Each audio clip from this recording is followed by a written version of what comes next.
Question number 1, paper solution for chapter number 13.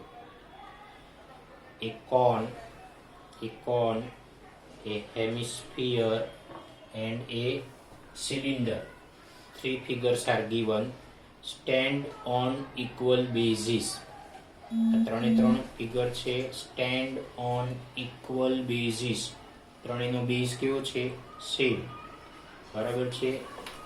તો આ જે ફિગર છે એ આ સિલિન્ડર ફિગર છે. હવે અહીંયા અમે નીચે રાખી દીધી તો એનો બેઝ કયો થયો?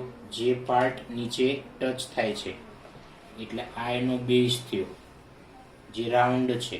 આ એનો બેઝ છે જે રાઉન્ડ છે. બરાબર છે.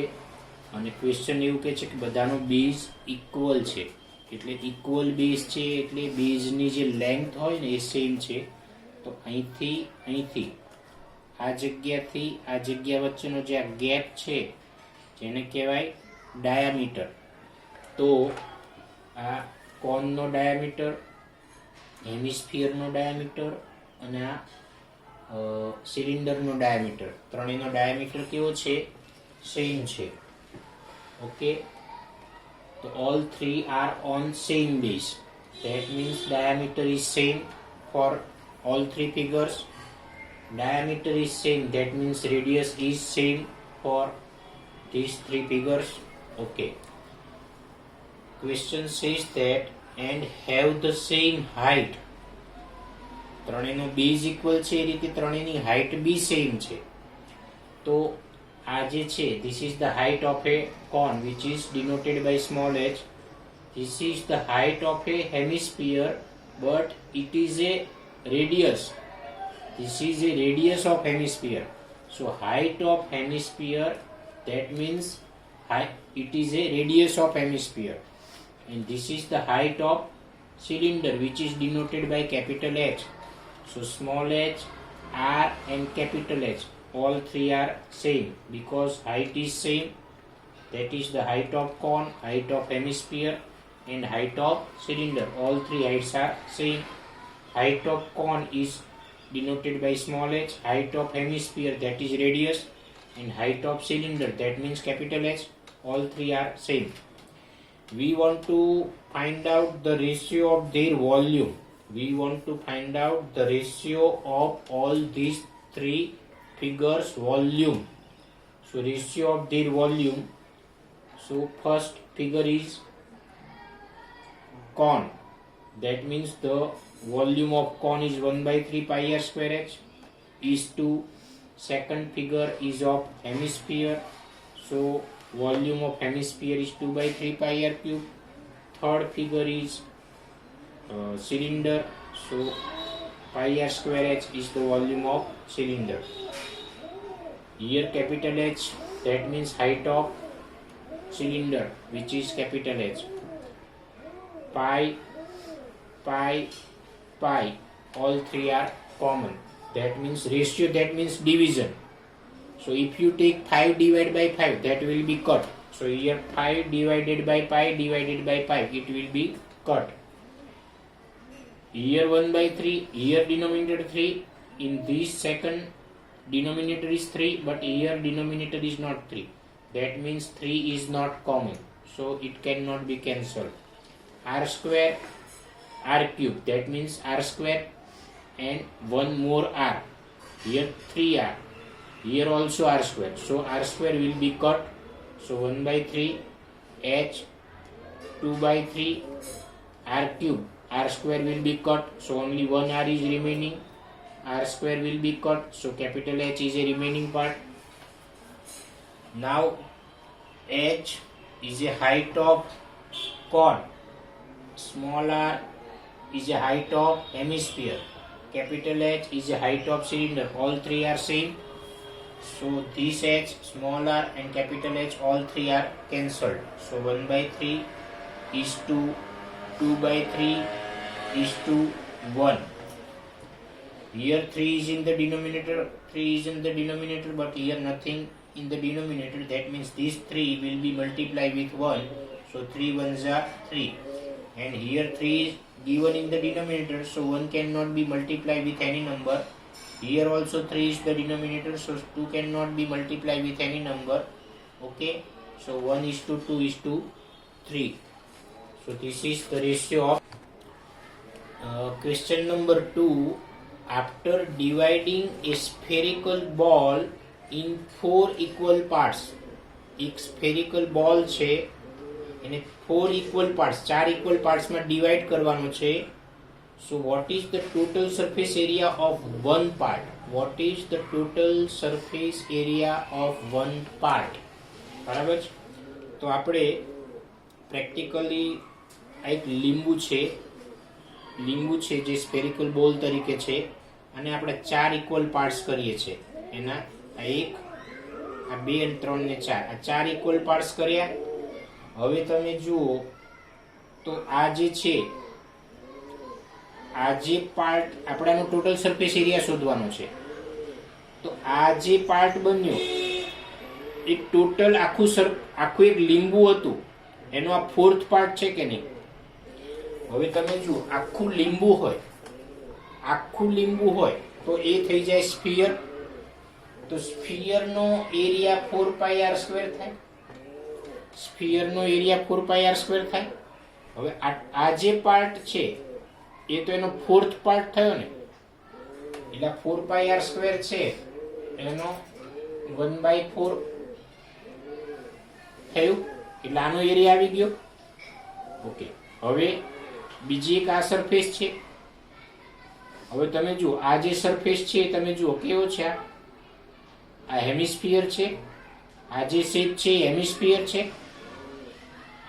Semi circle, semi circle.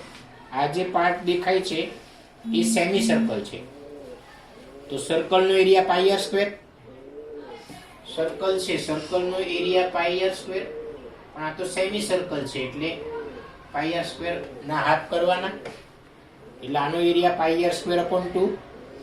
હવે આ થર્ડ સરફેસ, તો આ જે થર્ડ સરફેસ છે એ બી સેમી સર્કલ થઈ. આ જે થર્ડ સરફેસ થઈ એ બી સેમી સર્કલ થઈ. તો સેમી સર્કલનો એરિયા એટલે ફરીથી બીજો 1/2 πr². એટલે આ લીંબુનો ફોર્થ પાર્ટ છે. આ જે લીંબુ છે ધેટ મીન્સ સ્ફિયરનો ફોર્થ પાર્ટ છે. આપણે આનો ટોટલ સરફેસ એરિયા શોધવાનો છે. એટલે આ એક પાર્ટ, આ બીજો પાર્ટ અને આ ત્રીજો પાર્ટ, ટોટલ 3 સરફેસ છે.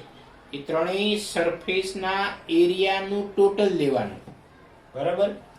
તો 4 4 cut, πr²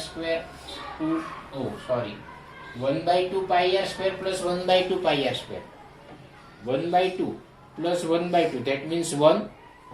So 1/2 πr² plus 1/2 πr², it is πr². So πr² plus πr² is, that is 2 πr². So this is the total surface area of fourth part of a hemisphere. Question number 3 is cylindrical box of radius 5 semi. એક cylindrical box છે જેની radius 5 semi છે, contains 10 solid spherical balls of radius 5 semi each. એક cylindrical box છે જેની radius 5 semi છે, એની અંદર 10 solid spherical balls છે અને એની radius બી 5 છે. એટલે બોક્સ સિલિન્ડર છે એની રેડિયસ અને અંદર સ્ફિયર નાખ્યા એની રેડિયસ, બંનેની રેડિયસ સેમ છે. If the top most ball એટલે સૌથી ઉપરનો ball touches the upper cover of the box, એ બોક્સના સૌથી ઉપરના કવરને ટચ કરે છે. જો મેં અહીંયા 3 બોલ દોર્યા છે, અહીંયાનો જેટલો, આની જેટલી રેડિયસ હશે કોની, તો કે આ સિલિન્ડરની, એટલી જ રેડિયસ કોની, તો કે બોલની. એટલે આ જે થઈ એ બોલની હાઈટ થઈ, જેને બોલનો ડાયામીટર કહેવાય. રેડિયસ 5 આપી છે એટલે ડાયામીટર 10 થયો. બરાબર છે? એટલે આવા 10 બોલ છે, મેં અહીંયા 3 જ બતાવ્યા છે. આવા ટોટલ 10 બોલ છે અને 10મો બોલ છે એ આની ટોપ જે છે સિલિન્ડરની ટોપ એને ટચ કરે છે, બરાબર છે. તો then find the volume of the empty space in the box.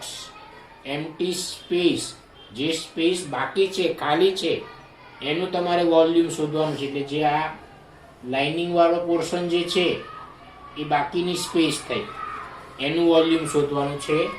તો એના માટે તમારે સૌથી પહેલા આ સિલિન્ડરનું વોલ્યુમ શોધવાનું. એમાંથી તમારા 10 સ્ફેરિકલ બોલનું વોલ્યુમ માઇનસ કરી દેવાનું, કારણ કે એની અંદર 10 બોલ છે. મેં અહીંયા 3 જ બતાવ્યા છે. તો આ એક બોલની હાઈટ, આ બીજા બોલની હાઈટ, આ ત્રીજા બોલની હાઈટ, એમ ટોટલ 10 બોલ છે. હવે એક બોલની હાઈટ એટલે ડાયામીટરના રેડિયસના ડબલ, તો આ 10 મલ્ટીપ્લાય 10 પ્લસ 10 પ્લસ 10 એવું ટોટલ 10 બોલ છે. એટલે હાઈટ ઓફ એ બોલની હાઈટ એટલે એને શું કહેવાય? બોલનો ડાયામીટર. ડાયામીટર રેડિયસના ડબલ. રેડિયસ તમને 5 આપી છે, 5 આપી છે, 2 5 are 10. So diameter of a ball is 10. Now we want to find height of cylinder. તો સિલિન્ડરની હાઈટ એટલે ટોટલ 10 બોલને ભેગા કર્યા ત્યારે એ 10મો બોલ છે એની હાઈટ પર અડી જાય છે ને, સૌથી ટોપ મોસ્ટ. એટલે height of a cylinder, that means height of 10 balls. તો 10 મલ્ટીપ્લાય 10. આ 10 શું છે? ડાયામીટર. આ એકની ડાયામીટર 10, તો ટોટલ 10 બોલ છે. એક બોલની ડાયામીટર 10, તો ટોટલ 10 બોલ છે. તો 10 મલ્ટીપ્લાય 10 એટલે 100 સેમી. એ આખા સિલિન્ડરની હાઈટ થઈ.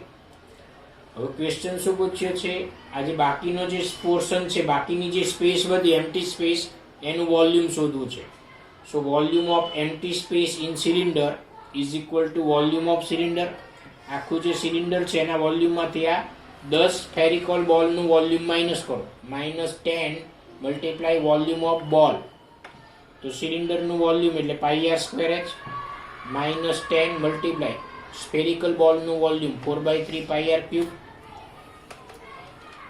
તો આ બંનેમાં પાઈ કોમન છે. અહીંયા r² છે ને અહીંયા r³ છે, એટલે r² બી કોમન.